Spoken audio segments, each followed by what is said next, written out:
หน้าตาดีแห้งหน้าตาไม่ดีด้วย หน้าตาไม่ดีเด็กๆมันจะมีช่วงยุคมืดของผมช่วงประมาณแบบป .5 ป .6 อะไรเงี้ยเขาเรียกว่าสนยุคอ่ะก็อยู่ในวงการก็มีผลงานออกมาเรื่อยๆโดยที่ก็ยังจะถูกมองว่าเล่นแข็งอยากรู้ไหมข้างในผมคิดไงตอนนั้นแล้วก็ไม่ได้สนใจสิ่งแวดล้อมรอบข้างนี่ผมอยู่ที่ไหนผมยังไม่รู้เลยผมรู้แค่ว่าผมต้องมาพูดประโยคนี้ต้องพูดให้ได้ต้องพูดให้ชัดเขากำลังเดบิวต์กันอยู่แล้วก็ผมก็ตอนนั้นชอบเรนแบบดูคลิปเรนตลอดเวลาแล้วก็อยากร้องเพลงชอบร้องเพลงแต่ไม่ได้ร้องได้นะไม่ได้ร้องดีนะแล้วผมก็ไปออดิชั่นจำได้เลยที่เขาจัดที่ AUA ตอนนั้นเป็นหอประชุมแล้วก็ผมขึ้นไปผมร้องแค่แบบผมร้องไอ้นี่ตะวันยังมีให้เห็นโอ้โหร้องเพลงง่ายด้วยนะเนี่ยผมร้องไปแค่ปองศักดิ์เลยเหรอใช่ผมร้องไปแค่แบบจากวันนี้ไม่รู้ว่ามันจะเป็นยังไงแล้วเขาก็บอกพอแล้วขอบคุณครับแต่ว่าเขาชอบมากไม่เขาก็เตะออกไงเขาก็แบบคนนี้ไม่ผ่านอะไรเงี้ยก็เป็นการเข้าสู่วงการครั้งแรกๆของผมอ๋อเหรอที่แบบอยากเป็นนักร้องเมื่อก่อนอยากเป็นนักร้องมากตอนนั้นอายุเท่าไหร่นะตอนนั้น16 17 16มา16แต่หล่อจัดเลยนะตอนนั้นอะตอนนั้นก็มั่นอยู่นะผมก็มั่นอยู่นะตอนนั้นมั่นแล้วใช่ปะมั่นอยู่แล้วก็เซ็งกับ JYP เนี่ยเฮ้ยเขาไม่เอาผมว่ะทำไมวะเราก็ว่าเราร้องเพราะนี่ร้องออฟปองศักดิ์นะเว้ยแต่เราไม่ได้ผมเป็นคนถ้าไม่ซ้อมถ้าไม่เรียนมาผมร้องไม่ได้อยากโชว์ไงอยากโชว์ว่าร้องได้ประมาณนั้นอันนี้พี่จะนึกถึงว่าจริงๆเราเคยคุยกันไปแล้วว่าแบบว่าถ้าสนยุคที่กูรู้จักเนี่ยภาพแรกๆมันก็จะเป็นภาพแบบปึ้งทุกคนจะเห็นส่วนยุคที่ตอนนี้คนเริ่มเอาภาพมารีรันแล้วคือแบบนักเรียนเตรียมคิ้วเข้มหน้าหยกๆหน่อยใช้คำว่าหน้าหยกๆหน่อยแล้วก็แบบก็หล่อแหละแล้วยุคนั้นน่ะพี่ว่าถ้าเอาส่วนยุคมาในยุคนี้ก็ยังหล่อมากอยู่โอ้ขอบคุณนะครับหมายถึงว่ามันเร็วไปหน่อยไหมtimeless ไงมึงก็ยังดูดิมึงยังโอเคอยู่ไม่ได้เกิดเร็วไปแต่ว่าในยุคนั้นน่ะมันก็โดดออกมาจริงๆนะแล้วเสร็จปุ๊บทุกคนก็จะเห็นว่าส่วนยุคคือหล่อมันคือถ้าภาษาสมัยนี้มันก็มีความไวรัลพอสมควรแต่ตอนนั้นเราไม่รู้หรอกก็เห็นแวบยุคนั้นมันไม่ได้มีเพจอะไรให้เห็นมากมายแต่ก็จะเห็นสนอยู่ไปเรื่อยๆอยู่ในอันนี้เด็กดีสนุกอะไรอย่างงี้ถ้าตอนนั้นพอจำได้ว่าตอนคุยกับมึงครั้งแรกมึงบอกว่ามึงไม่รู้สึกว่าตัวเองหล่อไม่ใช่ผมรู้สึกว่าตัวเองหล่อเพราะจริงๆตั้งแต่เด็กไหมตั้งแต่เด็กเลยตั้งแต่เข้าเตรียมอุดมแล้วถ้าก่อนหน้านะก่อนนั้นไม่เคยคิดว่าตัวเองหล่อเลยแล้วก็ไม่เคยสนใจว่าต้องหล่อด้วยซ้ำเหมือนผมไม่ได้แคร์ตอนนั้นผมแค่แบบสนุกอยากเป็นที่ยอมรับของเพื่อนๆตอนเด็กๆเรียนที่ไหนนะผมเรียนกรุงเทพคริสเตียนแล้วก็เด็กๆเหมือนค่อนข้างเป็นเด็กเกเรเหมือนเพื่อนไม่ค่อยคบเหมือนผมอารมณ์ร้อนมั้งทำยังไงบ้างเหมือนกับคือผมก็แต่ตอนนั้นคือรูปร่างหน้าตาของการเป็นเด็กประถมคนนั้นมันเป็นแบบยังไงเป็นแบบก็ปกติผอมๆลีนๆหน้าตาดีแห้งหน้าตาไม่ดีด้วยหน้าตาไม่ดีเด็กๆมันจะมีช่วงยุคมืดของผมช่วงประมาณแบบป .5 ป .6 อะไรเงี้ยคือเหมือนหน้ามันโตแค่บางส่วนดั้งยังไม่มาคือตอนนั้นคนก็อย่างพ่อผมเคยพูดนะว่าแบบสนมันไม่มีดั้งเลยว่ะอ๋อเหรอตอนผมเกิดเนี่ยคือตาผมเคนะตาเป็นเงี้ยเขาเรียกว่าตาอะไรเด็กที่มองเนี่ยตาเหล่จริงปะเนี่ยพ่อเครียดเลยเพราะว่าพ่อผมหล่อแม่ผมสวยอ๋อเหรอแต่ลูกเกิดมาตาเหล่อย่างเงี้ยพ่อผมเครียดเลยตอนเด็กคือพอเริ่มโตขึ้นตามันก็เริ่มเข้ารูปนะมันใช้เวลานานไหมว่าผมตั้งแต่ผมจำความได้มันก็เริ่มกลับมาปกติแล้วแต่ว่าพูดถึงตอนเกิดเลยตอนเกิดตอนเนี่ยผมมีรูปอยู่แต่ว่ารูปมันไม่ค่อยชัดเท่าไหร่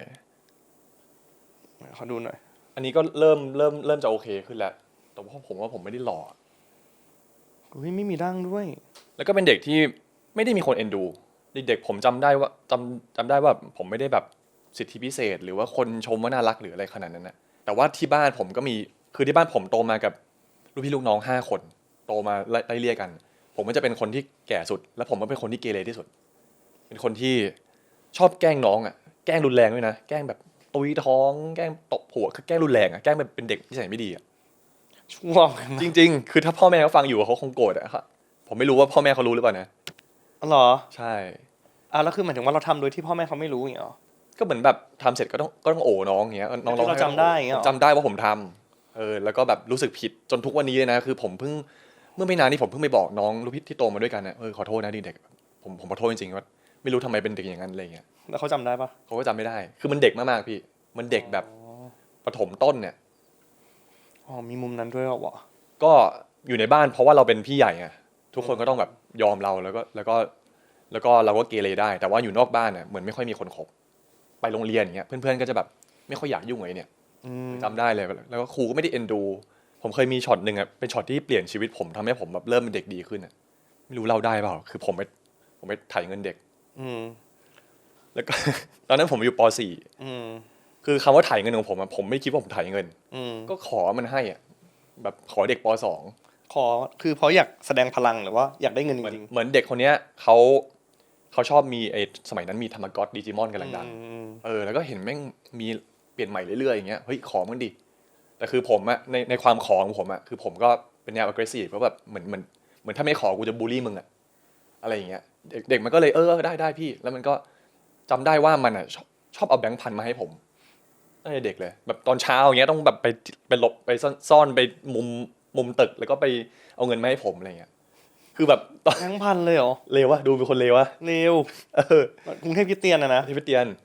เชี่ยนึกว่ามีแต่ในหนังจนมีวันหนึ่งอ่ะคืออยู่ดีผมเรียนอยู่แล้วเราก็คือผมมีเงินด้วยเงินไปซื้อดิจิมอนมีอยู่2-3อันอะตอนนั้นอะก็เอามาโรคืองเรียนตัวเองก็มีเงินอยู่แล้วครอบครัวเราก็มีตังค์อยู่แล้วแต่พ่อแม่ไม่ให้อ่ะพ่อแม่ไม่ได้ซื้อให้อ๋อเราเลยไปถ่ายเขา ไปถ่ายเขาไปขอไม่ได้ขอดี ถ่ายดิเฮีๆขอยอย่างเงี้ยเรียกว่าถ่าย จริงก็วันหนึ่งผมเรียนอยู่แล้วก็อยู่ดีครูฝ่ายปกครองก็มาเรียกไปห้องปกครองแล้วไปเจอพอเข้าไปในห้องปุ๊บอะเหมือนพ่อเด็กอะเขาเป็นตำรวจใหญ่ด้วยแล้วเขาก็แบบดูฉุนเฉียวมากดูแบบทำงี้ได้ไงอย่างเงี้ยเรียกผมมาด่าอะไรเงี้ยแล้วก็แต่คือผมเด็กมากอะผมก็ยังป .4 ตอนนั้นนะอืมเขาก็เลยไม่ได้แบบทำอะไรผมรุนแรงแต่คือ ผมก็เป็นเรื่องใหญ่อะผมก็ต้องขอโทษขอโพยผมก็ร้องไห้แล้วก็ตอนนั้นน่ะผมเหมือนรู้สึกตัวคนเดียว เพราะว่าพ่อแม่ผมก็ลงโทษผมที่ผมทำผิดเนี่ยแล้วผมก็รู้สึกว่าแม่งตอนเนี้ยเราเป็นอย่างนี้ต่อไปไม่ได้แล้วอะเราเป็นเด็กไม่ดีอย่างนี้ต่อไปไม่ได้แล้วเรามีอะไรผิดปกติหรือเปล่าเนี่ยช่วงนั้นอ่ะเป็นช่วงที่ผมหันไปหาพระเจ้าด้วยซ้ำเพราะว่าผมเรียนที่คริสเตียน อืมแล้วไม่มีใครฟังผมเลยไม่มีใครอยู่ข้างผมเลยครูก็ด่าผมพ่อก็พ่อเด็กก็ด่าผมพ่อแม่ผมก็ด่าผมอะไรเงี้ยอ้าวพ่อแม่ตีไหมตอนนั้นตีตี ตีแรงปะจำได้ว่าตีแรงจำได้ว่าเขาไม่ได้ตีด้วยอารมณ์ด้วยเขาตีด้วยแบบต้องตีนะแต่เขาไม่ได้มาคุยกับผมว่าแบบผมสนเหมือนให้กำลังใจหรืออะไรณตอนนั้นนะเหมือนเขาก็คงงงเหมือนกันว่าแบบเราทำไมว่าจะดูแลลูกคนนี้ยังไงเขาก็คงงงเหมือนกันนะคือผมก็เข้าใจพ่อแม่แหละแต่ในณโมเมนต์นั้นนะตอนที่ผมเป็นเด็กอ่ะคือ คือผมไม่เหลือใครอะแบบไม่มีใครฟังผมไม่มีใครอยู่ข้างผมอะไรเงี้ยผมก็เลยคุยกับพระเจ้าร้องไห้คุยกับพระเจ้าจำได้เลยตอนเด็กแล้วพระเจ้าหน้าตายังไงตอนที่คุยด้วยไม่ได้มีไม่ได้มีหน้าตาแค่แบบผมรู้ว่าแบบยังมีอย่างน้อยก็ยังมีคนฟังผมอยู่อืมตอนนั้นนะ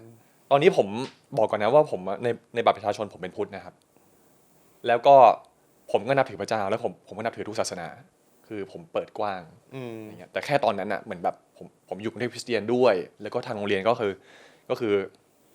สอนเกี่ยวกับศาสนาคริสต์เนี่ยแหละผมก็เลยคุยกับพระเจ้าแล้วเยอะตอนที่คุยกับพระเจ้าเรื่องนี้รู้สึกว่าเราได้คำตอบปะเรารู้สึกว่าเราไม่อ้างว้างปะรู้สึกว่ามีคน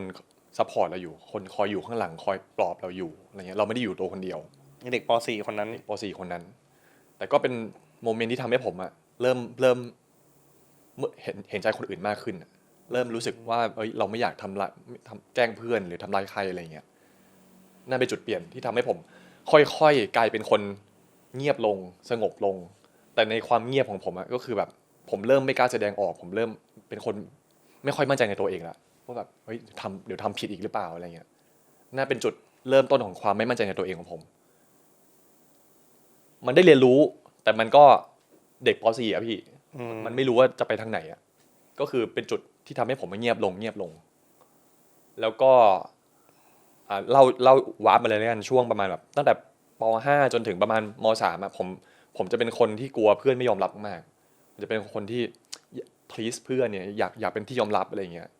ยอมรับแบบไหนแบบว่าไม่อยากให้เพื่อนเกลียดไม่อยากให้เพื่อนไม่อยากเป็นตัวสังคมรังเกียจอีกแล้วว่าปงั้นเถอะระมาณนั้นเนี่ยประมาณนั้นอะอยากเป็นที่รักของเพื่อนอะไรเงี้ยแล้วเราทำยังไงบ้างคือผมถูกบูลลี่เยอะนะเด็กๆเพื่อนจะชอบแกล้งผมชอบมาเหมือนอาจจะตัวเล็กมั้งตอนนั้นตอนเด็กตัวเล็กโตไม่ทันเพื่อนเลยครับแล้วเพื่อนที่คบที่เป็นกลุ่มเดียวกันก็ชอบมาแกล้งผม แต่ว่าเราก็มีความเป็นไฟเตอร์คือเราก็ไม่ได้ยอมอ่ะผมก็คือแบบกูไม่ยอมนะแต่กูตัวเล็กอ่ะแต่กูไม่ยอมกูผลักกลับ แต่ก็แกล้งได้อยู่เพราะว่าเราตัวเล็กอะไรเงี้ยแล้วก็มาถึงจุดประมาณม.2 ม.3เนี่ยเป็นจุดที่ผมอะเริ่มสังเกตว่าผมหล่อแล้วคืออย่างที่บอกว่าพอขึ้นมัธยมต้นเนี่ยผมก็เริ่มพยายามเข้าสังคมแล้วเริ่มพยายามเป็นเพื่อนกับคน ทำยังไงก็คือเริ่มจากการไม่แกล้งเขาก่อนไม่ทำอะไรที่ทำให้เขาลำบากอ่ะเพราะที่เด็กผมทำให้เขาลำบากจริงๆมันผมชอบเห็นเพื่อนร้องไห้ทำไมไม่รู้อ่ะเด็กๆอ่ะดูเลววะเนอะ นี่มันผ่านมาแล้ว ผ่านมาแล้วมันไปแต่ขอโทษเขาแล้วใช่ไหมก็ไม่ได้จำไม่ได้ว่าขอโทษหรือเปล่าก็คงขอโทษแหละให้ขอโทษอีกรอบหนึ่งขอโทษนะครับเด็กๆถ้าผมไปกลั่นแกล้งใครนะฮะก็นะขออโหสินะฮะ เจอกันก็ทักทายได้นะครับรวมถึงน้องคนนั้นด้วยที่ถ่ายเงินที่ผมถ่ายเงินนะผมขอโทษจริงๆไม่รู้ว่านั่นคือการถ่ายเงินด้วยซ้ำว่ะแบบพี่ก็ไม่เคยมานั่งคุยกับคนที่ทำแบบนี้จริงๆเพราะตอนเด็กพี่ก็โดนถ่ายตังค์นะแต่แบบว่าพี่ก็เป็นคนพร้อมจ่ายอ่ะ ก็เลยไม่ค่อยเดือดร้อนอะไรหมายถึงว่าบ้านรวยไม่คือพ่อให้ตังค์ใช้อ่ะเยอะอ่ะก็เอาไปดิอย่าเอาไปแล้วเสร็จคือพี่อ่ะถูกปกป้องโดย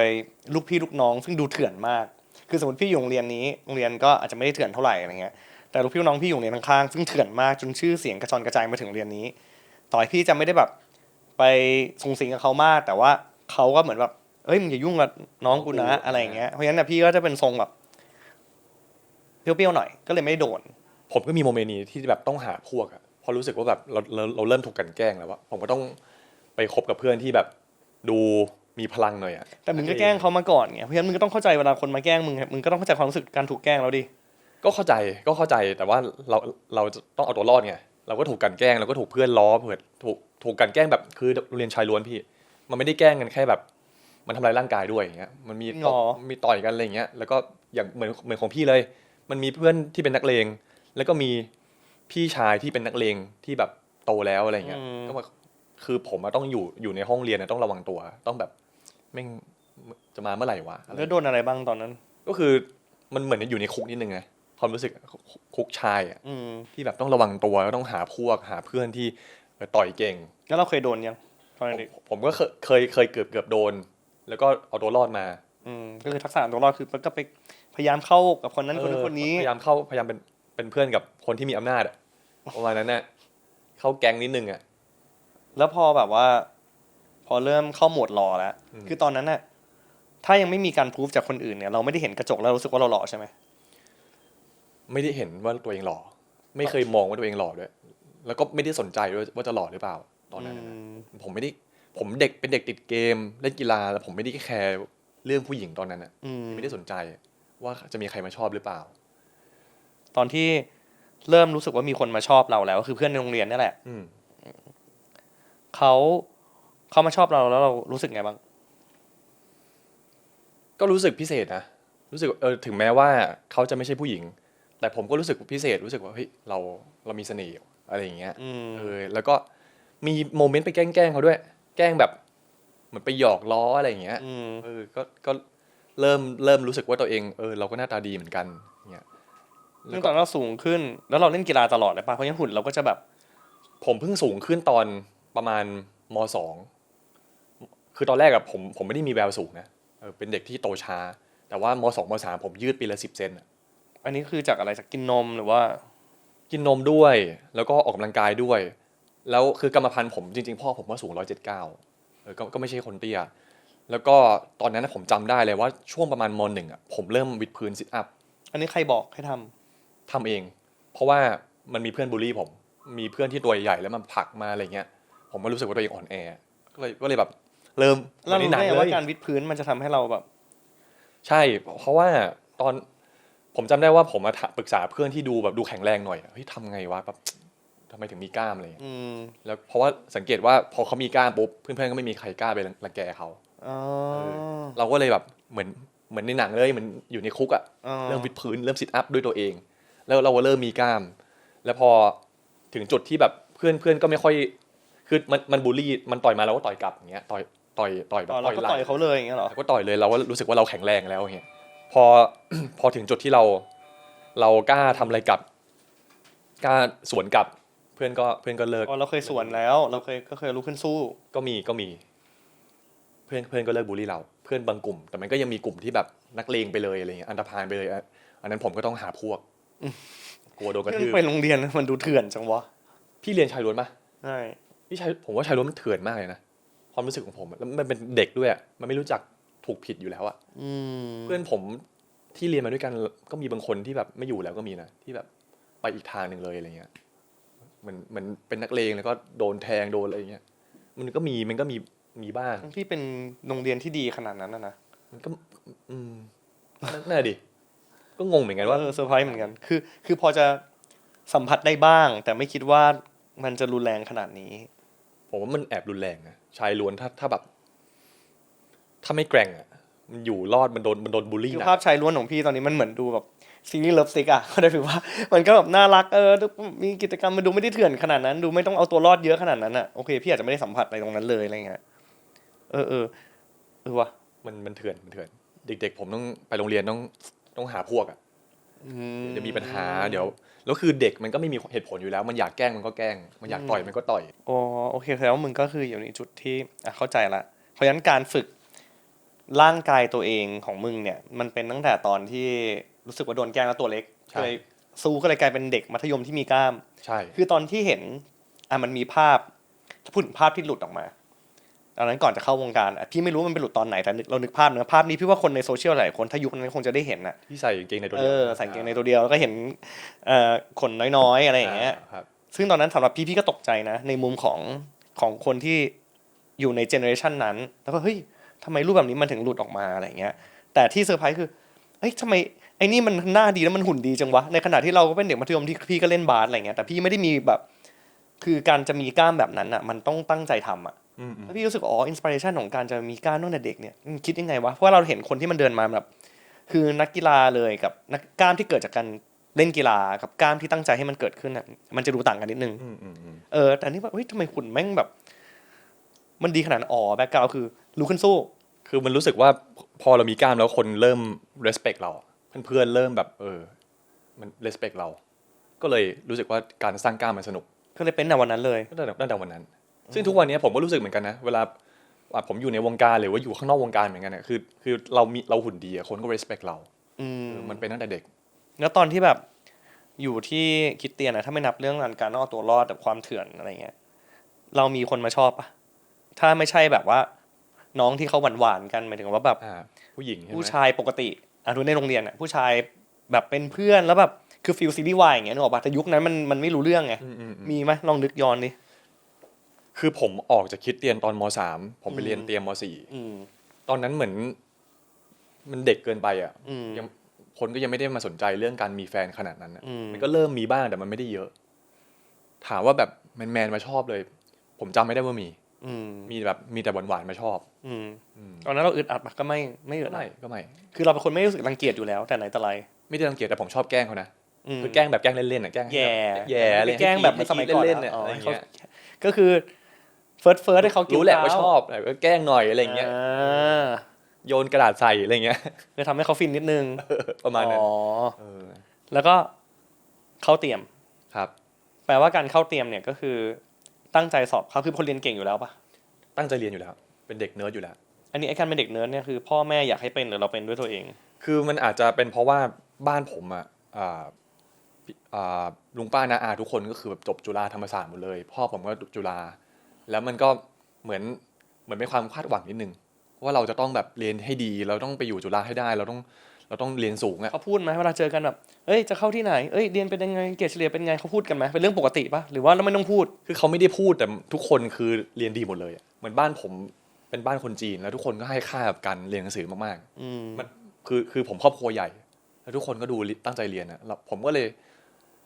ไม่ได้ผมไม่ได้รู้สึกว่าผมต้องทำแต่ว่ามันเป็นเนเจอร์ของครอบครัวผมที่ต้องตั้งใจเรียนแล้วเราไม่กดดันเนาะตอนนั้นก็ไม่รู้ว่าความกดดันแปลว่าอะไร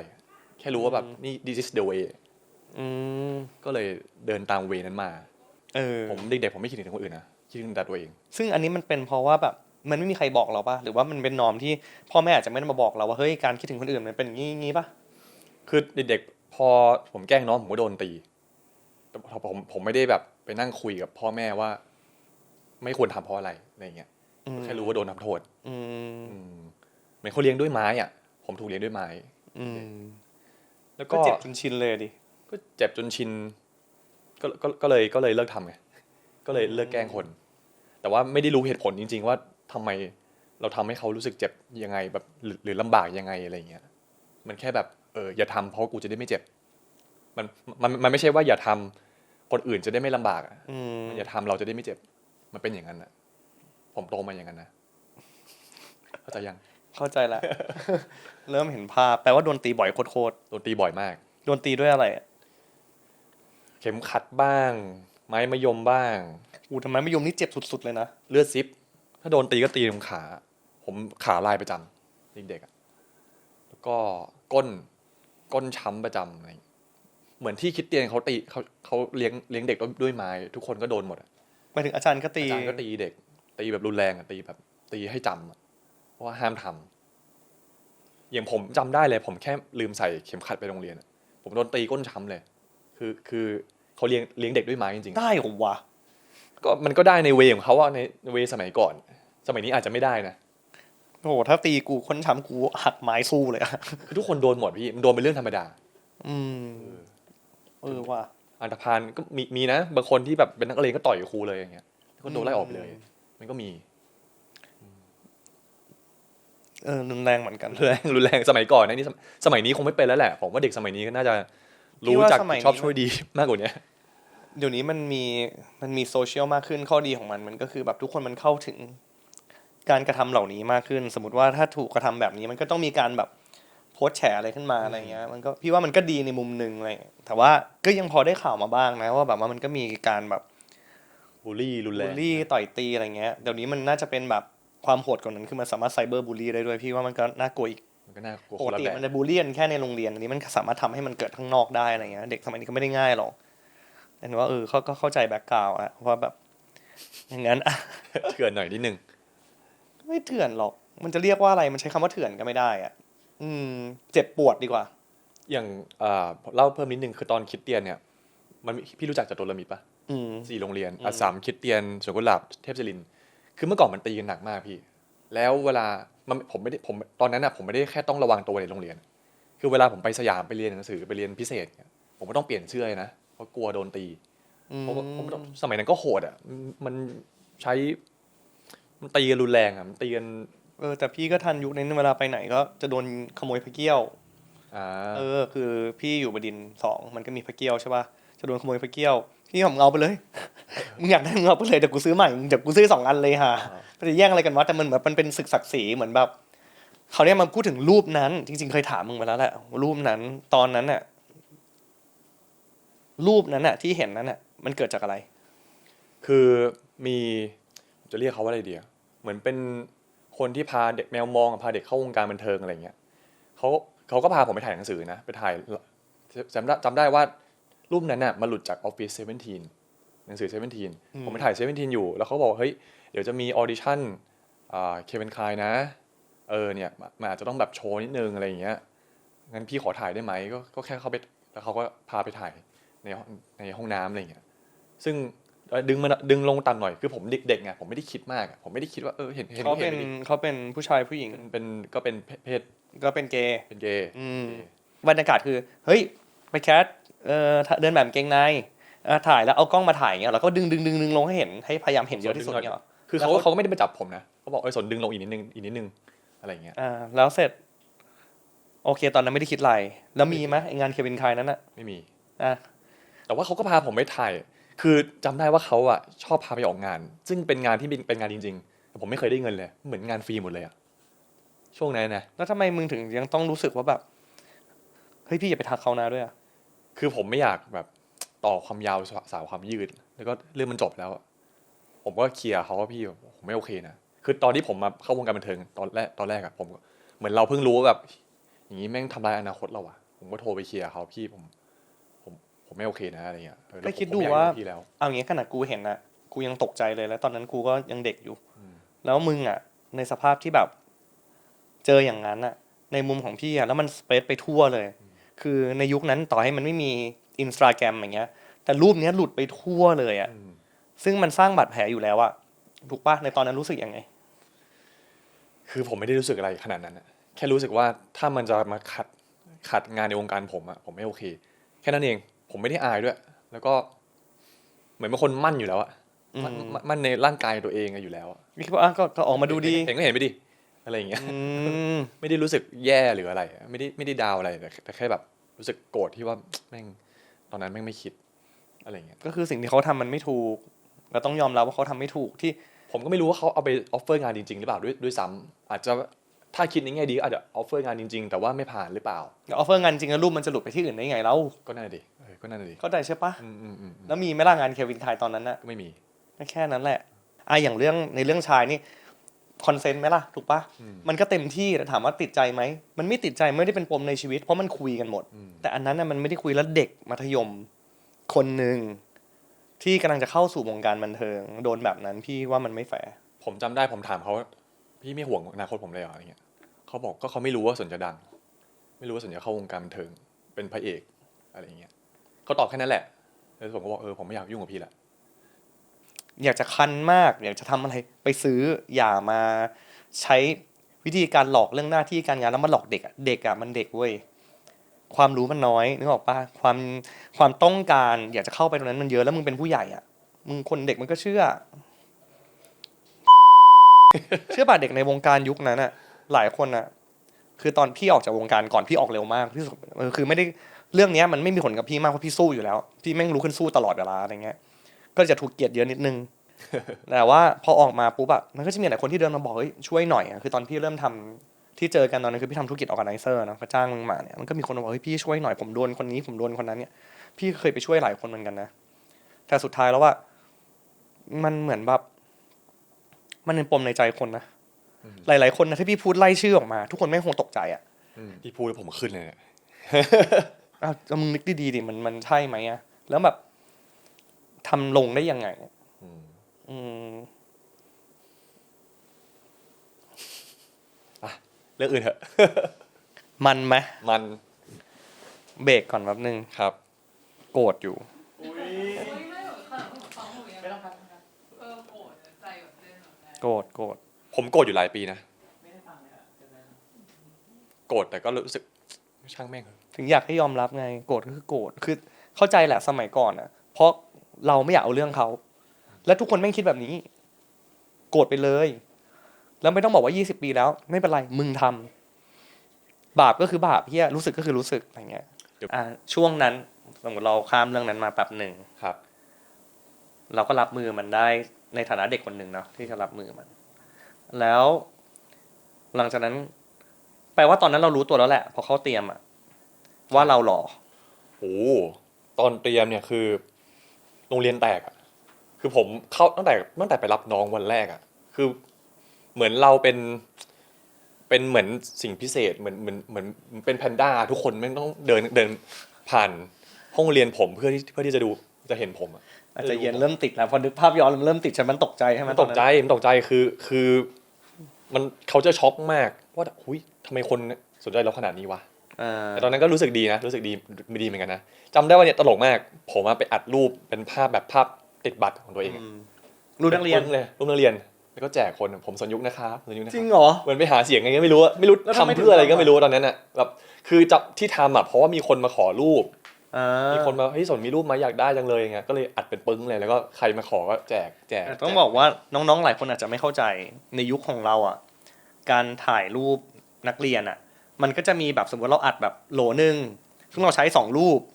ที่เหลือเนี่ยถ้าเป็นคนที่คนอยากได้รูปเขาก็จะมาขอ เพราะสมัยนั้นไม่ได้มีมือถือที่ถ่ายรูปได้ เขาก็จะขอรูปนักเรียน ขอรูปนักเรียน ซึ่งมึงก็เลยอัดเยอะๆไปเลยอย่างเงี้ยเหร ปึ้ง อ เลยแล้วก็เหมือนหาเสียงอะ เฮ้ยตลก ขอ ว่ะ ให้อันนี้เป็นโมเมนต์ที่ตลกดี ตอนนั้นคือม .4 ม .4 ครับ อืม แล้ว3 ปีของผมม .4 ม .5 ม .6 อ่ะคือมันเป็นยุคที่เป็นเต้าหมิงซื่ออะ เต้าหมิงซื่อ เต้าหมิงซื่อจริงๆอ่ะคือ พระเอก F4 เนาะ ไอเอฟโฟ เออ เดินไปทั้งโรงเรียนเดินไปทั้งโรงเรียนคนกรี๊ดผู้หญิงบางคนหน้าแดงจนเป็นลมอย่างเงี้ย จริงเหรอ ขนาดนั้นเลย ตอนไปโรงเรียนเนี่ยนะ เราไปโรงเรียน แล้วอย่างนี้ทุกวันที่เราจะไปโรงเรียนเราก็ต้องรู้แล้วว่าสิ่งนี้จะเกิดขึ้นกับเราไปโรงเรียนไงตอนนั้น ก็คือไปส่งแบบคุณอาไปส่งหน้าโรงเรียนแล้วผมก็เดินเข้าห้องเนี่ยแหละแต่ว่าแค่จำได้ว่าทุกที่ที่ไปคือทุกคนสนใจหมด อืมแล้วก็เราจะมีความอันนี้ผมเคยพูดกับพี่ไปแล้วที่ว่าผมอะจะมีความเกรงที่ว่าเฮ้ยโหสายตาจับจ้องขนาดเนี้ยเฮ้ยเราห้ามพลาดเลยเราห้ามพูดอะไรที่มันเสลอหรือว่าล้มหรือว่าทำอะไรเสียวๆอะไรเงี้ยคือผมจะระวังตัวมากตั้งแต่ตอนนั้น มันก็เลยกลายเป็นจุดที่ทำให้พยายามไม่พูดอะไรมาก ไม่แสดงอารมณ์อะไรเยอะ ใช่ ก็เลยเข้าสู่โหมดที่คนจะพูดว่าเป็นหุ่นยนต์หรือเปล่า น่าจะใช่ อืม น่าจะเป็นโมเมนต์นั้นที่แบบเรานิ่งๆยิ้มเท่ๆพอ เรียกว่าเอาเซฟ เอาเซฟ สุดท้ายมัน ปลอดภัย เซฟเกินใช่ไหมมันก็เลยแบบไม่ได้แสดงอารมณ์ออกมาจนชินเงี้ย ใช่ คือผมอ่ะอย่างใน F4 อย่างเงี้ยพระเอกก็จะแบบโหโคตรหล่อแล้วก็ฉันฉันจะทำอะไรก็ได้อะ อืม มันอีโก้เยอะแต่ผมมันไม่ใช่อย่างนั้น ผมจะเป็นแบบเซฟระวังตัวหน่อย ไม่อยากให้เพื่อนเกลียดเดี๋ยวเพื่อนผู้ชายหมั่นไส้อะไรอย่างเงี้ยก็น่ารักยิ้มไนส์กับทุกคนอะไรอย่างเงี้ย ซึ่งในใจตอนนั้นจริงๆเราเป็นไง ถ้านึกในใจจริงๆ ถ้าไม่ใช่สิ่งที่เรากลัวว่าคนอื่นจะชอบเราหรือไม่ชอบเรา หรือคนอื่นจะมองเราไง ในใจเราจริงๆอะเรารู้สึกอะไรอยู่ ก็พราวนะพราวในความแบบป๊อปปูล่าของตัวเอง อืม ผมเล่นบาสตอนนั้นเนี่ยผมจำได้เลยกีฬาสีคือก็จะมีกองเชียร์เยอะแยะใช่ไหมแค่ผมจับลูกบอลเนี่ยคนก็กรี๊ดเหมือนผมยิงเข้าแล้วอะ อืม กรี๊ดแบบกรี๊ดจนไม่กล้าเล่นไม่ออก อืม ก็แค่เหมือนไปยืนหล่อๆในสนามเฉยๆเพราะไม่กล้าเล่น เดี๋ยวชุดไม่ลง อะไรอย่างเงี้ยเดี๋ยวเล่นอะไรแปลกๆอะไรเงี้ยคือก็เลยกลายเป็น เพราะว่าเราภาพมันพิกเจอร์เพอร์เฟกต์ไงคนกรี๊ดขนาดนั้นเรากะว่าจับแล้วเราต้องชู3 แต้มลง อะไรอย่างนั้นน่ะ ซึ่งเราก็เลยกลายเป็นไม่กล้าทำเพ ก็ ราะ เลย ว่า เก่งผมเลยกลายเป็นสิงห์สนามซ้อมตอนซ้อมเล่นดีแต่เล่นจริงอะอายมากเขินมาก อืม แล้วพอตอนนั้น พอคนมากรี๊ดเราเยอะๆอย่างเงี้ยโอเค ในใจเรารู้สึกมันก็คงภูมิใจแหละที่หล่อแต่ในมุมหนึงก็รู้สึกแบบเอ๊ะมันก็รับมือยากใช่ไหมแบบมันดู มันก็รับมือยากไหมหรอเหมือนผมปิดมากกว่า ปิดไม่สนใจใคร อันนั้นเป็นโหมดที่พี่เห็นก็คือแบบผมไม่สนใจใครจะมองผมก็ไม่ได้สบตาก็คือแบบเมิน อืม คนก็จะตีความได้อีกอย่างหนึ่งก็คือแบบหญิงหรือเปล่า อืม อะไรเงี้ยผมก็จะเริ่มเมินคนเริ่มไม่สนใจครับก็ความไม่สนใจคนอ่ะเป็นตั้งแต่ตอนอยู่เตรียมอุดมแล้วก็มาจุฬาเลยอะก็คือแบบเดินก็รู้อยู่แล้วว่าทุกคนมองอะเฉยๆแล้วไงอะไรเงี้ยไม่แคร์ แล้วตอนนั้น ไม่ กลั ยิ้ บ มไม่ มา ขาย เริ่มมองกระจกยัง เริ่มมองกระจกแล้ว แล้วเริ่มรู้สึกว่าฮู้ มีโมเมนต์ที่แบบอุ๊ยกูโคตรหล่อเลยว่ะมีเหมือนกัน ซึ่งพอเอาอย่างนี้ถ้าเป็นคนอื่นพูดอ่ะมันจะรู้สึกแบบพูดอะไรวะแต่พอเป็นส่วนยุคพูดก็จริง ไอ้เชี่ยมันก็หล่อจริง แต่คำพูดนี่ผมระวังมากเลยนะผมไม่พูดให้ใครได้ยินเลย เพราะว่าผมกลัวอย่างที่บอกกลัวคนหมันไส้ ๆอืม ผมจะกลัวคนหมันไส้มากเมื่อก่อนอ่ะก็ เวลาคนมาบอกว่าเฮ้ยพี่สนหล่อจังเลย ตอนนู้นรู้สึกไง ขอบคุณครับ แล้วตอนเนี้ย ตอนนี้ก็ขอบคุณครับ เหมือนเดิม ให้พูดอะไรอ่ะให้บอกว่าอะไรอ่ะอ๋อธรรมดาครับงี้เหรอ เหมือนแบบ ผมเจอแต่เด็ก มันเคยดูสัมภาษณ์พี่มาช่าไงที่แบบว่า สวยรู้ค่ะ เข้าใจฟิลปะ ก็มันโดนชมแต่เด็กอะ อืม ก็เกิดมาอย่างเงี้ยแล้วเวลาชมอะผมควรทำไงวะ อืม ถ้าเป็นพี่ทำไงสมมติว่าคนแม่งชมตลอดเวลา ขอบคุณครับไง ก็ขอบคุณครับเนาะ อืม ก็นั่นแหละทำได้แค่นั้นนะ อืม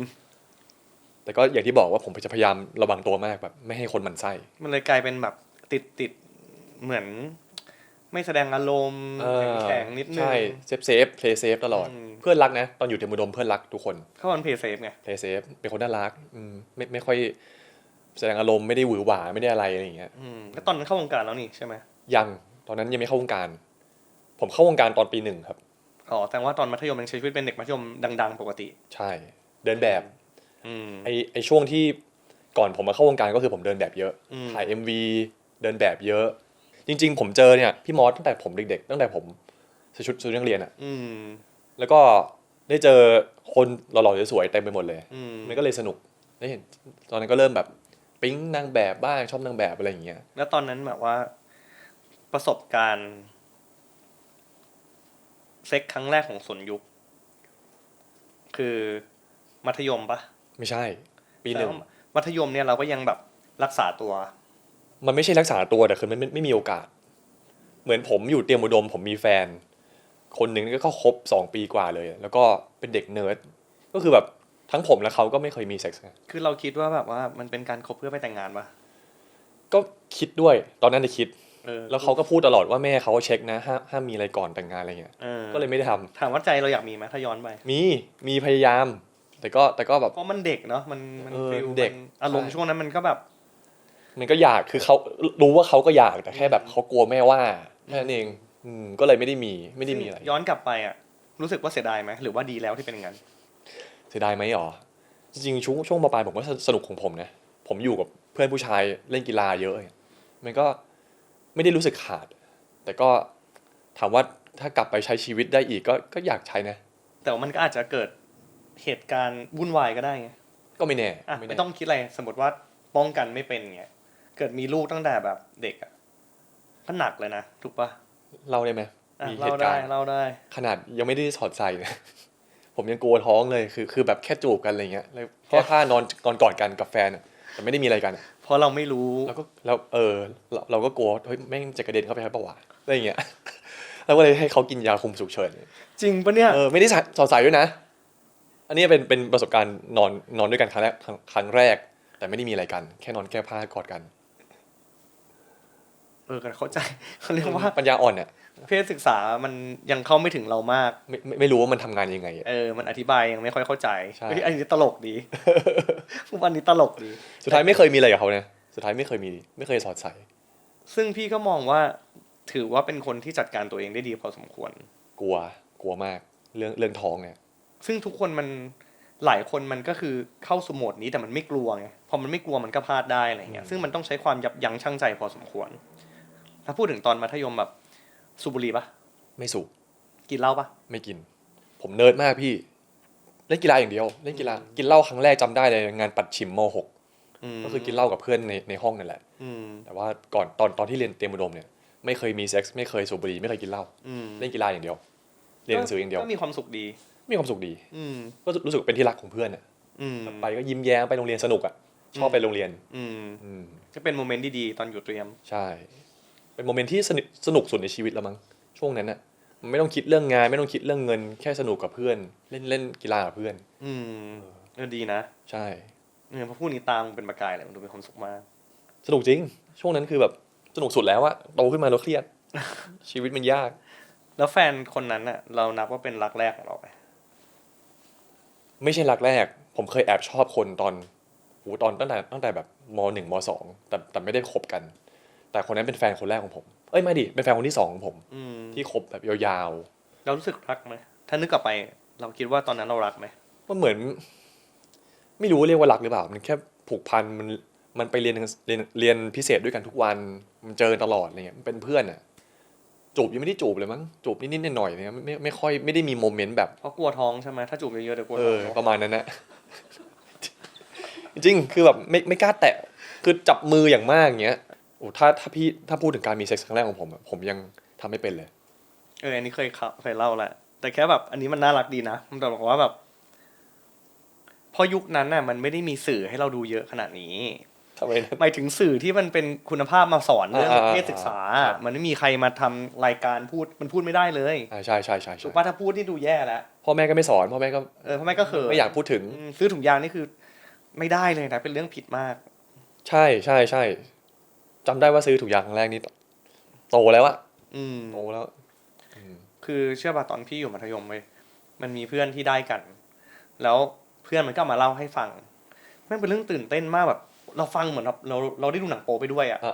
แต่กลายเป็นว่าความรู้สึกพอโตมารู้สึกว่าเฮ้ยทำไมมึงเอาเรื่องของคนนี้มาพูดอ่ะทำให้เรามองคนเนี้ยเป็นอีกแบบหนึ่งไปเลย คือตอนเด็กๆอ่ะมันจะตัดสินกันง่ายอยู่แล้วเรารู้สึกเราไม่อยากพอโตมาไม่อยากรู้อ่ะก็เลยแบบเวลาถามเรื่องราวแบบนี้มันก็จะรีเฟล็กตอนเด็กๆนะว่าจริงๆความรู้สิ่งเหล่านี้มันถูกพูดถึงน้อยมากเลยเด็กสมัยนี้มันเลยพี่ว่ามันก็โชคดีกว่านะถ้าเกิดได้รับข้อมูลอย่างนี้จริงๆมันจะเลือกได้ว่าแบบอะไรควรไม่ควรอะไร แล้วผมว่าสมัยนั้นน่ะเพื่อนๆที่ผมเรียนมาด้วยกันโตมาด้วยกัน ทุกคนก็เวอร์จินหมดมันเลยไม่ใช่เรื่องแปลกนะผมเด็กเตรียมอะพี่มันเนิร์ดแบบไม่ได้แบบไม่ค่อยมีใครมีประสบการณ์อย่างนั้นก็เลยรู้สึกว่าตัวเองไม่ได้แปลกอะไรคราวนี้พอเข้ามหาลัยก็คือจุฬาเอาง่ายว่าวิศวะจุฬาเนี่ยมันก็เป็นคอนเซปต์แบบหน้าตาแบบนั้นหุ่นแบบนั้นเนาะ ครับ จบเตรียมวิทย์คณิต เข้าวิศวะจุฬาได้อีกคือมึงจะบ้าหรือเปล่านึกออกว่ามันก็แบบเพอร์เฟกต์เหลือเกินคราวนี้เข้าวงการด้วยถูกป่ะในเวลาพร้อมๆกัน ตอนปี 1คราวนี้มันเป็นไงมันก็บูมมาเลยดิปุ้ม โอ้คือเข้าวงการปีแรกผมงงมาก พศอะไรนะตอนนั้น ปี51เข้าวงการปี51อืม แล้วผมอะไม่ได้รู้สึกว่าอยากเข้าวงการบันเทิงไม่ได้อยากเป็นพระเอก อยากเป็นนักร้อง เชื่อ แค่ไม่มีความสามารถ ไม่งั้นเนี่ยนิชคุณอาจจะต้องเจอส่วนยุคก่อน ก็ไปเดินแบบตอนนั้นนะครับเดินแบบพวกแฟชั่นวีคอะไรเงี้ยแล้วก็พี่เอสุภาชัยก็มาเห็นเขาพาไปหาพี่บอยเลยแล้วก็ได้เล่นตั้งแต่เรื่องแรกเป็นพระเอกตั้งแต่เรื่องแรกเลยพี่เอก็เป็นคนพากูไปเป็นดีเจนะหรอก็เจอกันตอนพี่ว่าจะปี 1 ปี 2อะไรเงี้ยพี่เอเห็นพี่เอบอกว่าพี่ว่าปอนไม่เป็นดีเจก็พาไปหาพี่ชอตแต่พี่ก็ไปเรียนไปฝึกดีเจพี่อ้อยก็พี่เอเนี่ยแหละเขาคิดว่าปอนต้องเหมาะทางนี้อย่างเงี้ยคือยุคนั้นมันเป็นดีเจที่ต้องขายลุคด้วยบ้างมันไม่ใช่มันจะเป็นยุคเปลี่ยนผ่านเนอะป่ะที่เทิร์นดีเจเป็นอีกเวนึงหมดเลยอะไรเงี้ยพี่อยู่ยุคนั้นพี่ยังชมเขาอยู่ทุกวันนี้เวลาเจอกันพี่ยังบอกพี่แบบพี่มองขาดเนาะเขามองขาดอ่ะเขาคมอยู่เหมือนกันว่าคนนี้ควรจะไปทางไหนอะไรอย่างเงี้ยแต่จริงๆเขาเคยพาผมไปช่อง3ก่อนนะแล้วเหมือนช่อง3ไม่เอาผมมั้งช่วงตอนนั้นม.6อาจจะเด็กไปอะไรอย่างเงี้ยแล้วก็พอขึ้นปี 1ก็พาไปเจอพี่บอยก็เลยได้เล่นแต่ตอนนั้นเราไม่ได้เซ็นอยู่กับพี่เอเหมือนมีสัญญาด้วยมีสัญญาช่วงแรกๆมีสัญญาแล้วก็พอเซ็นเข้า Exact ป่ะ Exact เขาก็เลยบริหารหมดเลยพี่เอก็เลยบ่นกับผมว่าแบบเหมือนเขาไม่สามารถทำอะไรกับผมได้เลยอะไรเงี้ยงั้นพี่ขอโทษนะแบบดูแลไม่ได้อะไรเงี้ยแล้วเขาก็ไปปั้นณเดชน์แทนก็คือผมเข้าวงการก่อนณเดชน์ปี 1ก็ถือว่าเป็นจังหวะชีวิตที่ได้ไปเป็นพระเอก Exact ใช่ครับบวกกับเป็นวิศวะจุฬาไปด้วยใช่ช่วงนั้นก็ไม่รู้ว่าการแสดงคืออะไรอ่ะแล้วก็ไปเรียนหม่อมเนี่ยเพราะว่าพี่บอยส่งไปผมก็โดนด่าทุกวันนะคือผมว่าเหมือนกับที่พี่ด่าปีเตอร์ทุกวันเนี่ยจริงหม่อมผมว่าหนักกว่าอีกหม่อมคือด่าผมตอนนั้นเรียน acting เริ่มเรียนทุ่ม 1จบ5 ทุ่มนักแสดง exact เรียนทีนึง 5-6 คนก็คือทุกคนก็ไปนั่งฟังผมโดนด่าอยู่ประมาณแบบเป็นอาทิตย์อ่ะคือพอผมเล่นไม่ได้แล้วเขาก็ด่าผมก็ไม่เข้าใจว่าเขาด่าอะไรวะแต่ผมก็นั่งฟังนะก็เหมือนปีเตอร์มันก็นั่งฟังก็ไม่เข้าใจด่าอะไรวะแต่ก็ก็แต่ผมก็มีความอดทนนะที่ผมจะไม่สวนไม่อะไรอย่างเงี้ยแต่เขาด่าแรงอ่ะจำได้ว่าด่าแรงมากแล้วเขายังคือตอนนี้เขาเสียไปแล้วเนาะเขาก็พูดเลยว่าสนเป็น1 คนที่เขาด่าแรงเยอะที่สุดแล้วในชีวิตเขาซึ่งแบบ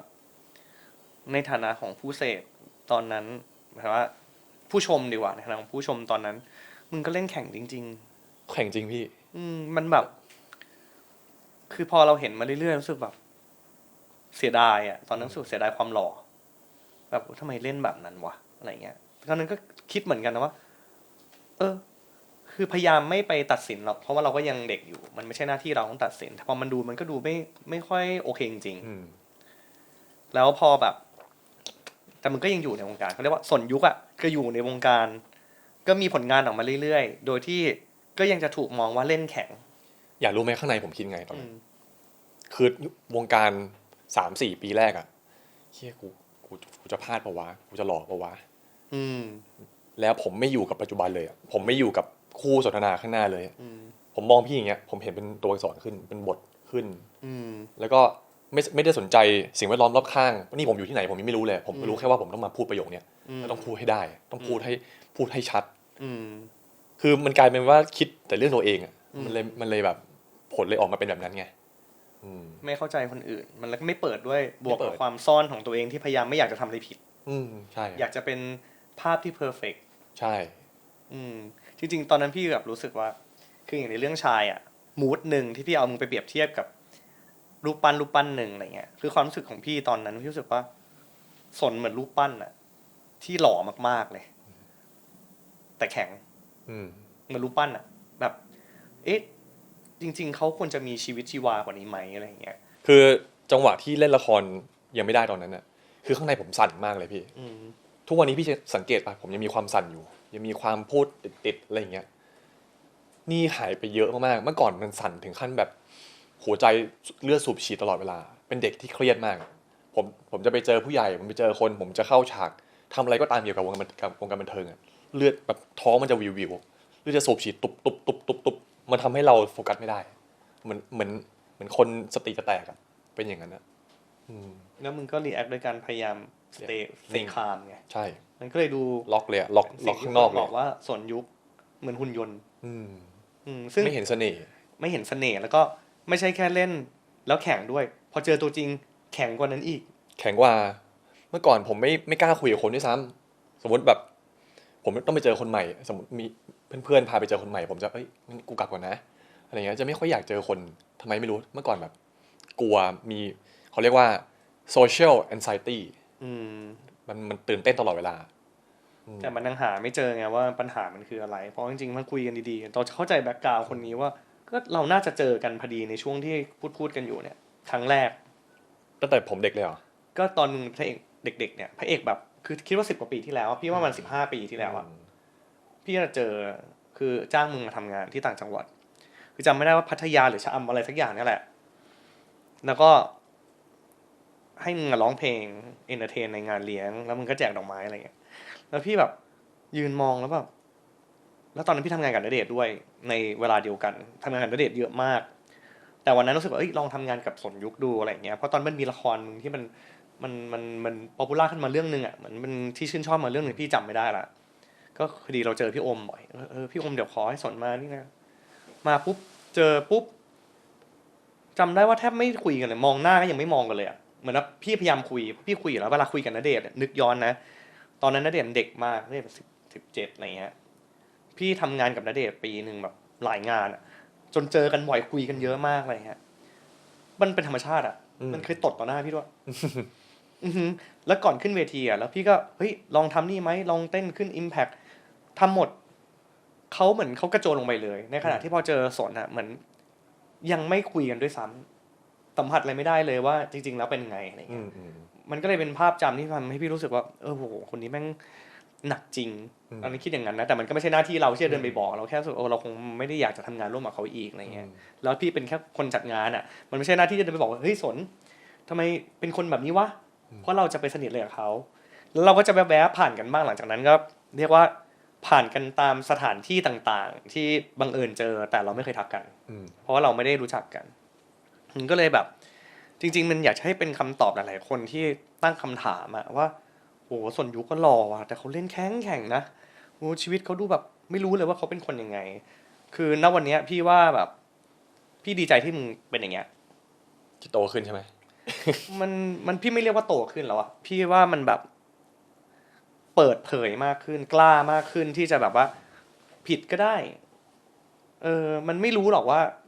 จะผิดหรือถูกอะเพราะสุดท้ายทำไมเราต้องให้คนมาตัดสินเราด้วยถูกปะเราลองเป็นตัวเองไปก่อนไหมเราลองดูอาจจะผิดก็ได้ไม่เป็นไรผิดก็ทำใหม่อะไรเงี้ยซึ่งพอเห็น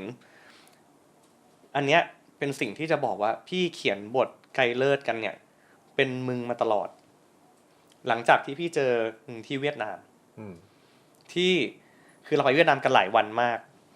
แต่เราคุยกันน้อยมากจำได้ปะเพราะปกติแล้วพี่ก็จะไม่ใช่คนแบบถ้าพี่ไม่เห็นอะไรพี่ไม่คุยอ่ะเหนื่อยเหมือนกันเราก็มีไปเมาด้วยกันแต่แค่ก็เมาพี่ก็เห็นระยะนั้นก็ไม่ได้สนใจอะไรจนวันกลับนั่นแหละอย่างที่บอกว่าบังเอิญที่มานั่งเครื่องข้างกันพอดีใจพี่คิดจริงๆกูย้ายที่บอกว่าอึดอัดมากขนาดนั้นเลยเหรอ คือมันจำภาพเดิมไงมันไม่รู้จะคุยอะไรอ่ะคือเหมือนแบบเราจะนั่งตรงนี้แล้วจะแบบไม่คุยก็อะไรแล้วคือก็อยากให้พี่โอมมานั่งกับมึงมากกว่ามึงจะได้สบายใจคุยกับเขาพี่ก็นั่งตรงอื่นก็ได้อะไรอย่างเงี้ยแต่กลายเป็นว่าแบบเราตัดสินใจไม่ย้ายทั้งคู่แล้วก็เริ่ม conversation กันเริ่มประโยคคุยกันแล้วมันทำให้จากเวียดนามมากรุงเทพอ่ะเวลาผ่านไปเร็วมากแล้วพี่ก็ได้ค้นพบว่าเฮ้ยมึงอยากออกจากแบบรูปปั้นหรือหุ่นยนต์นั้นนี่หว่ามึงอยากออกมึงอยากออกมาตรงนั้นมึงอยากออกมึงพยายามหาทุกทางเลยเพื่อจะออกอะไรเงี้ยแล้วก็เริ่มออกมาได้แล้วประมาณนึงพี่แบบเฮ้ยเริ่มรู้สึกอินสไปร์แบบเฮ้ยแบบโอเคเราไม่ได้สนิทกันแต่เราเห็นการเติบโตของเขามาอะไรแบบเฮ้ยอยากให้เขาแบบได้ออกมาอีกอยากให้คนได้เห็นเขาในมุมที่พี่เริ่มเห็นเล็กๆแล้วว่าเฮ้ยเขาน่าสนใจมาก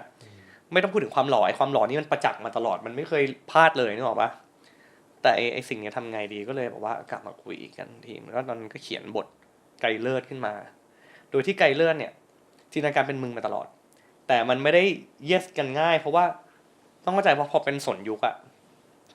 ความคาดหวังของตัวเองด้วยความคาดหวังของคนอื่นรู้สึกว่าเฮ้ยสนยุคก็ต้องเป็นพระเอกดิวะถ้าจะเล่นซีรีส์วายก็ต้องเป็นพระเอกเบอร์ 1ซึ่งพี่อธิบายให้ฟังว่ามึงเรื่องนี้มันไม่มีคำว่าเบอร์ 1เบอร์ 2มันคือทุกบทมันมีความสำคัญถ้าเราเลือกบทที่ดีมันจะเป็นอธิบายกันหลายรอบซึ่งมันก็เป็นแบบเต้นไปเด้งมาบทไกลเลิศก็เคยจะกระเด็นไปอยู่กับคนอื่นเหมือนกันมันก็มีคนที่พี่แบบชื่นชอบการเติบโตมาด้วยกันแล้วทำงานก็มีอะไรเงี้ยแต่จังหวะทุกอย่างมันสุดท้ายมันวนกลับมาเป็นมึงซึ่งพี่อ่ะดีใจมากแล้วพี่โทรไปพูดกับมึงหลายรอบคือตอนแรกสนจะไปเล่นอีกเรื่องนึงซึ่งในโปรดักชันนั้นอ่ะพี่คิดว่าพี่รู้มองออกพอสมควรนะว่ามันไม่มีทางเป็นไปได้ที่ว่าจะออกมาดีอะไรเงี้ยพี่ก็กล้ามากนะที่โทรไปบอกมึงโทรบอกพี่โอมความว่าพี่ผมไม่ต้องมาเล่นเรื่องนี้ก็ได้แต่ผมไม่อยากให้สนพลาดที่ไปเล่นอย่างอื่นคือเพราะช็อตเนี้ยมันไม่ใช่เรื่องของการเดบิวต์ในวงการวายนะสำหรับพี่มันคือการเป็นนักแสดงที่ดีของมึงแล้วแบบมึงพร้อมจะกระโจนออกมามันต้องมีพื้นที่ที่ไม่ใช่แค่พี่หรอกพื้นที่ทุกอย่างต้องพาสนออกมาให้ได้เพื่อที่คนจะได้เห็นและสนจะได้เห็นตัวเองว่าเวลาสนกระโจนออกมาแล้วมันน่าสนใจขนาดไหนอ่ะชีวิตสนจะสนุกขนาดไหนอะไรเงี้ยก็โชคดีที่เสี่ยงไปแล้ววันนั้นก็มึงทักมาเลยอะไรไม่รู้มั้งแล้วมันก็วนกลับมาอีกรอบนึงเหมือนเป็นจังหวะนะอยู่ดีผมก็นึกถึงพี่ที่ผมทักไปขอบคุณอ่ะก็แค่อยากขอบคุณเนี่ยจริงๆคือไม่รู้ว่าพี่จะยังจะเอาผมหรือเปล่านะแค่แบบอยากขอบคุณจริงๆว่าแบบก็วันนั้นบังเอิญเจอที่งานแล้วก็เลยที่พี่บอกว่าให้สนอยากให้สนเชื่อตัวเองแบบฟังตัวเองฟังใจตัวเองดีๆนะเนี่ยประโยคนั้นผมคิดอยู่หลายเดือนนะแบบพี่พูดอะไรวะฟังใจตัวเองก็เลยไปตกผลึกอะไรมาบางอย่างแล้วผมจริงว่ะแม่งสนต้องฟังใจตัวเองว่ะผมก็เลยโทรไปขอบคุณพี่ก็เลยพูดเรื่องชายกับผมจังหวะพอดีมันก็เลยวนกลับมาเจอกันในวันที่เหมาะอะไรเงี้ยแล้วแบบมันก็ทำให้ความแข็งแรงของไกลเลิศคือบทมันเป็นออริจินอลของเราเองเนาะเราก็ปรับกับมันสนุกกับมันพอเราเห็นว่าคาแรคเตอร์เนี้ยมันเป็นคนนี้จริงๆด้วยมันยิ่งมันเข้าไปใหญ่เลยอ่ะใช่มันคือผมเลยอ่ะเหมือนแบบไกลเลิศมันคือสะท้อนชีวิตที่แบบจะเป็นมันอาจจะเป็นผมในเวอร์ชันที่ไม่ออกมาเป็นตัวเองก็ได้นะน่าสงสารแต่ว่าโชคดีที่ตัวเองออกมาได้แล้วตัวจริงออกมาได้แล้วอย่างที่บอกว่าการถูกคาดหวังของตัวละครในเรื่องชายอ่ะมันก็เหมือนสิ่งที่มึงคาดหวังกับตัวเองอ่ะมึงคิดว่าคนมันสนใจเราเยอะมากเลยเราต้องดูโอเคเราต้องดูสมาร์ทเราต้องดูเท่เราผิดไม่ได้เราต้องเรียนเก่ง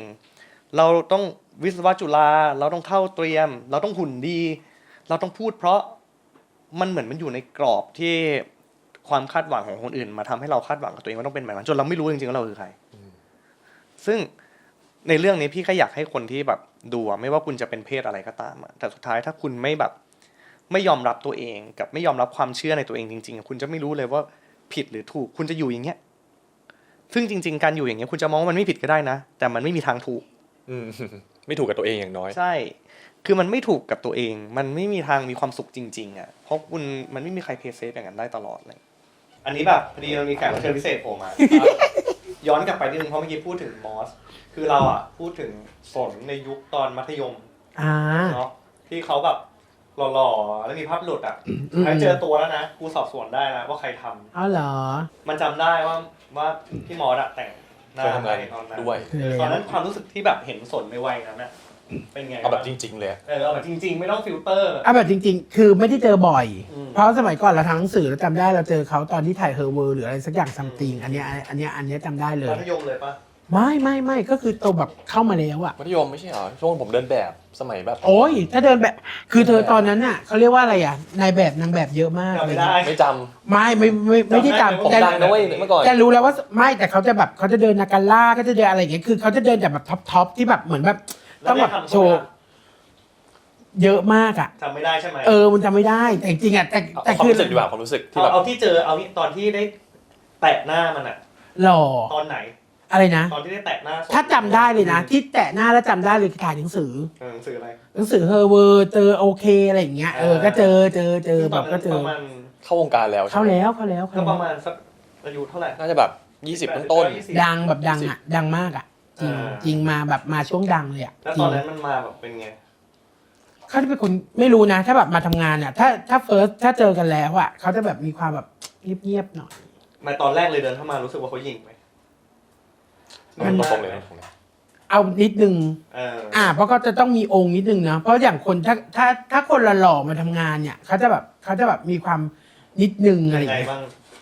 สมมติ เอาตรงๆได้เลยมันเผยกันไปหมดแล้ว พูดได้เลย ไม่รู้ก็คือเอาจริงอ่ะคือมาก็คือ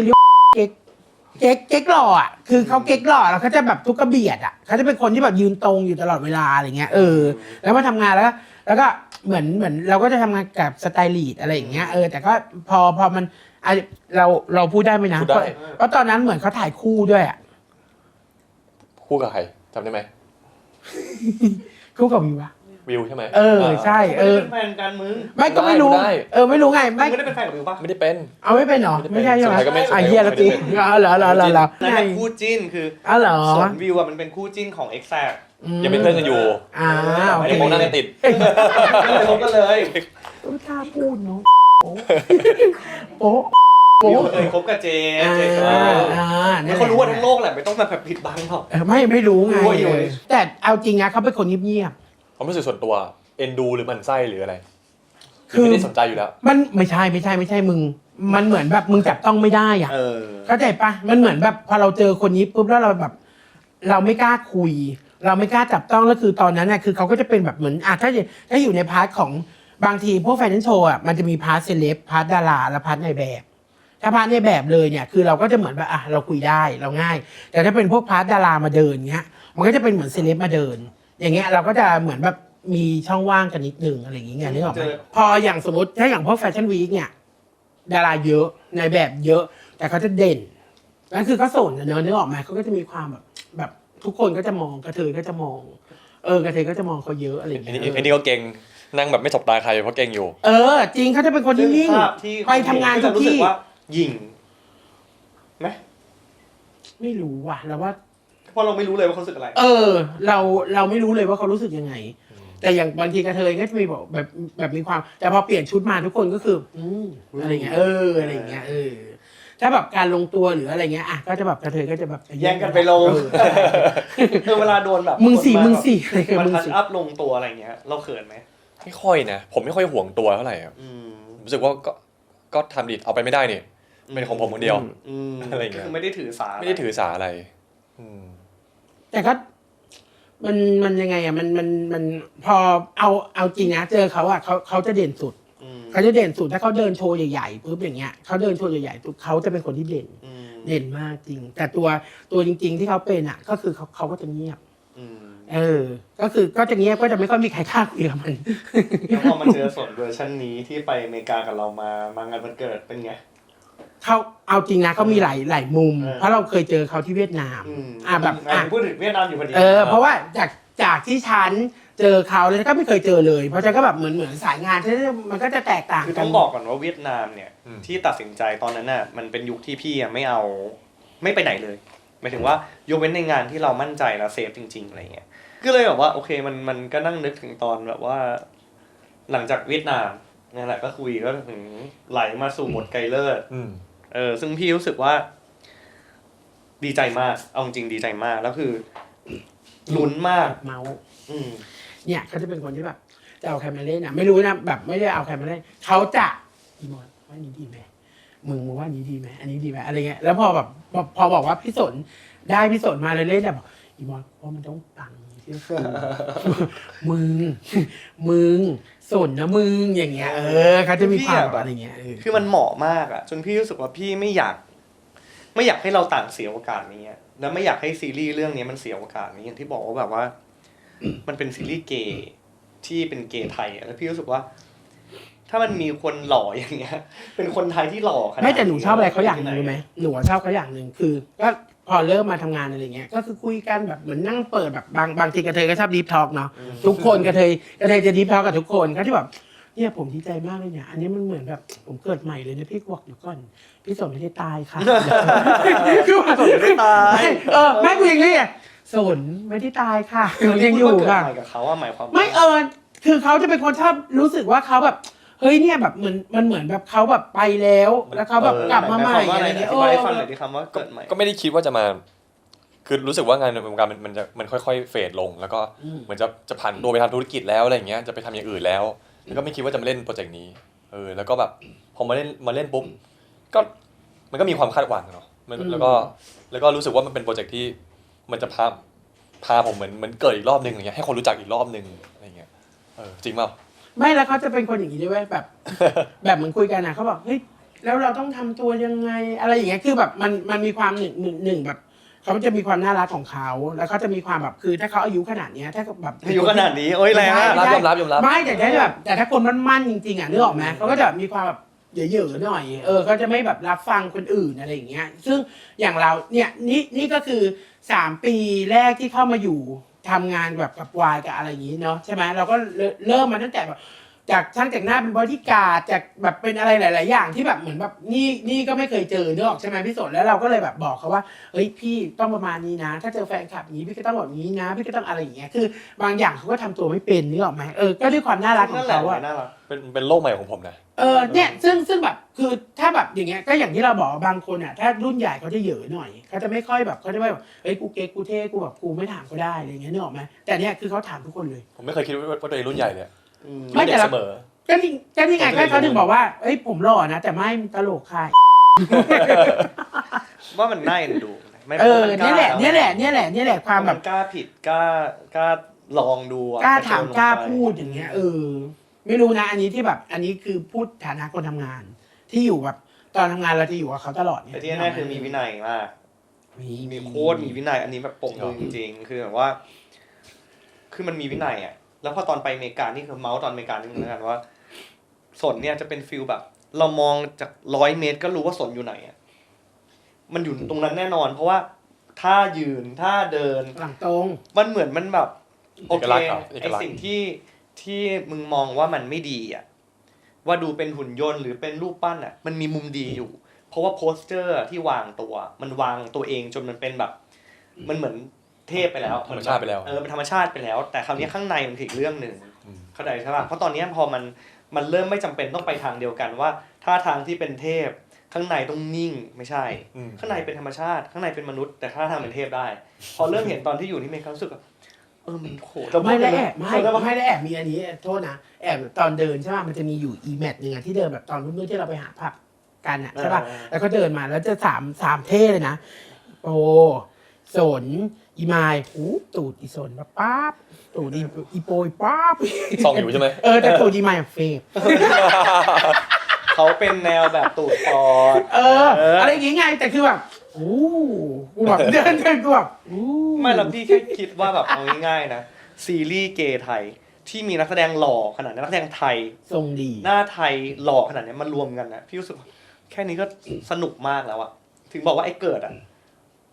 ตอบไม่ได้เวลาถามคำถามเนี้ยพี่ตอบไม่ได้ ผมว่าเกิดไม่ใช่เกิดแบบว่า คือความรู้สึกของผมอะเหมือนผมได้เข้าวงการใหม่ดีกว่าความรู้สึกมันคือเข้าวงการใหม่ อืม เหมือนกลับมาอีกใหม่ ต้องกลับมาแบบเข้าวงการอีกรอบนึงเหรออะไรเงี้ยประมาณนั้น ทำได้ดีนะทำได้ดี ครับอยากพูดเรื่องโพสเจอร์เรื่องบุคลิกภาพอะผมไม่เคยมั่นใจในตัวเองนะผมรู้สึกว่าผมแบบเก่งกังหรือว่าเอาแขนไว้ตรงไหนดีวะหรือว่า เหรอ เวลาไปออกรายการหรือว่าโชว์ที่ผมต้องเต้นเนี่ยผมไม่มั่นใจมากๆเลยเป็นอะไรที่แบบอยากฝึกมากๆอยากสื่อสารทางร่างกายมากกว่านี้มันเพราะว่ามันแข่งมาตลอดเนี่ยเลยแบบ ก็ฝึกได้ได้ ไม่แต่หนูชอบเขาอย่างทำงานอะไรรู้ไหมแบบเราอะทำงานกับเขาแล้วเราแต่งหน้าใช่ป่ะแล้วเราเป็นคนชอบแบบเท่ๆพูดบางทีเขาก็พูดนะแต่เขาไม่ได้พูดกับหนูอะเขาพูดบทที่ดอก แล้วกูแบบกูก็พูดไปเรื่อยแล้วแบบเขาไม่ได้มองกูไงเขาไม่คุยกับกู ต้องบทตลอด แล้วเขาแบบแล้วเขาก็จะเป็นคนอย่างเงี้ยแบบอยู่ดีๆว่างไม่ได้เลยเขาจะแบบท่องแบบ คนต้องท่องบทออกเสียง นะเป็นคนขยันปะ คือตั้งใจดีกว่าผมตั้งใจทำอะอยากให้มันดีที่สุด แล้วเป็นคนเวลาท่องบทต้องพูดออกมาไม่งั้นมันจำไม่ได้ คือแบบพื้นฐานแบบการที่เราพยายามคือเราคนมีวินัย เราดูแลตัวเอง เราตั้งใจนั่นนู่นนั่นนี่ทุกอย่างอ่ะมันเราเป็นคนขยันไหม เพราะว่าผมขยันในเรื่องที่บางเรื่องดีกว่า เรื่องงานผมขยัน